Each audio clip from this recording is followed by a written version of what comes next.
मैं doctor Nutan Rani, subject history, LBSM college Jamshedpur, semester 5, DSC 2। बच्चों, मैंने पिछले के वीडियो में आप लोगों को बताया था बौद्धिक आंदोलन में मॉन्टेस्क्यू और वोल्टेयर का क्या योगदान था। आज उसी वीडियो को मैं कंटिन्यू करते हुए रूसो के बारे में बताऊंगी कि रूसो ने अपना बौद्धिक आंदोलन में क्या योगदान दिया।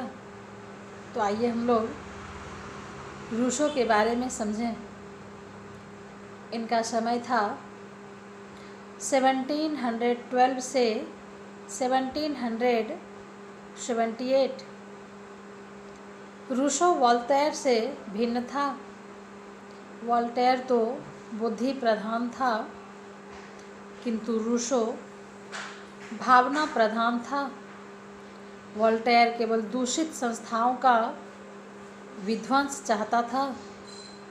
रूसो एक नवीन समाज का संगठन करना चाहता था।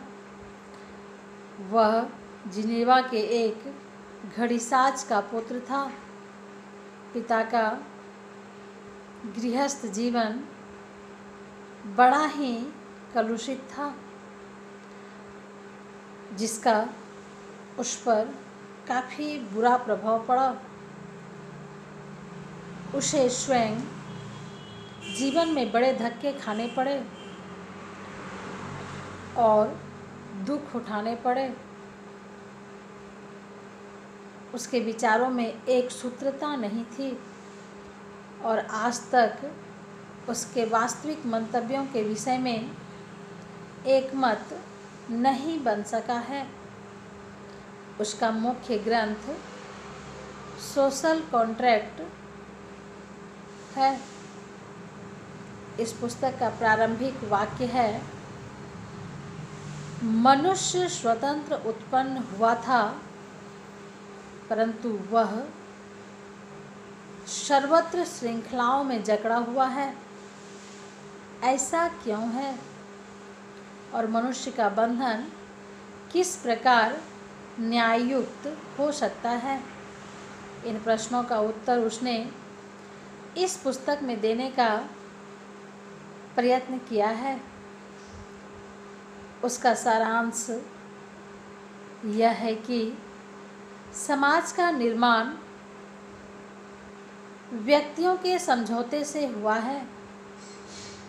बहुत प्राचीन काल में मनुष्य प्राकृतिक अवस्था में रहता था, जिसकी असुविधाओं से मुक्ति पाने के लिए लोगों ने समझौता करके एक शासन के अधीन रहना स्वीकार कर लिया,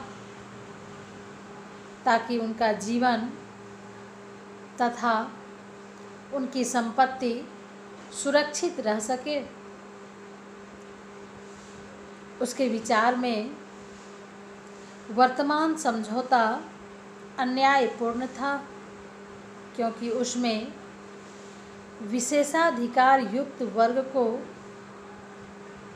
अनुचित लाभ प्राप्त थे। इस कारण वह चाहता था कि लोग आधुनिक समाज को नष्ट कर पुनः प्राकृतिक अवस्था में पहुंच जाए और एक नया तथा अधिक संतोषजनक समझौता करके एक नवीन समाज की सृष्टि करे। उसका सिद्धांत था कि जनता ही सर्वोपरि है। समस्त सत्ता उसी के हाथों में है, किसी एक व्यक्ति या वर्ग के हाथों में नहीं। सब व्यक्ति स्वतंत्र और समान हैं और शासन का मुख्य कार्य प्रत्येक व्यक्ति के अधिकारों की रक्षा करना है। सार्वभौमिकता जनता की इच्छा में निहित है और वह राज्य के कानून में व्यक्त होती है। कानूनों का पालन करने में व्यक्ति अपनी ही सदिच्छा का पालन करते हैं और इस प्रकार वे दिखाई तो बंधन में देते हैं, परंतु वास्तव में वह स्वतंत्र है। जनता की सामान्य इच्छा सदैव सही होती है और प्रत्येक व्यक्ति को उसका पालन करना चाहिए। उसके सिद्धांत में अनेक दोष हैं, जिनमें सबसे बड़ा दोष यह है कि उसके द्वारा प्रतिपादित राज्य में अल्पमत को बहुमत के अत्याचार से कोई सुरक्षा प्राप्त नहीं होती। उसे इसमें कोई बुराई नहीं दिखाई देती। वह यह भूल जाता है कि बहुमत का अत्याचार भी उतना ही बुरा और कष्टदायक हो सकता है जितना एक अत्याचारी शासक का। उसके विचारों में अनेक त्रुटियां होते हुए भी उसके दो महान सिद्धांतों, पहला जनता की सार्वभौम सत्ता तथा समस्त नागरिकों की राजनीतिक समानता का प्रतिपादन किया, जो तत्कालीन यूरोपियन राज्यों के लिए घातक थे और जिन्होंने लोगों को विशेषतः प्रभावित किया। उस निरंकुश शासन के युग में ये सिद्धांत बड़े आकर्षक सिद्ध हुए। रूसों के अनुयायी उग्र क्रांतिकारी बन गए, जिन्होंने फ्रेंच संस्थाओं को समूल नष्ट करके उसके स्थान पर नई संस्थाओं के निर्माण का बीड़ा उठाया। क्रांति की प्रगति इन विचारों का क्रांति की प्रगति पर इन विचारों का बड़ा ही प्रभाव रहा और आज तक उनका प्रभाव अक्षुण्ण बना हुआ है। रूसो आर्थिक असमानता का विरोधी था।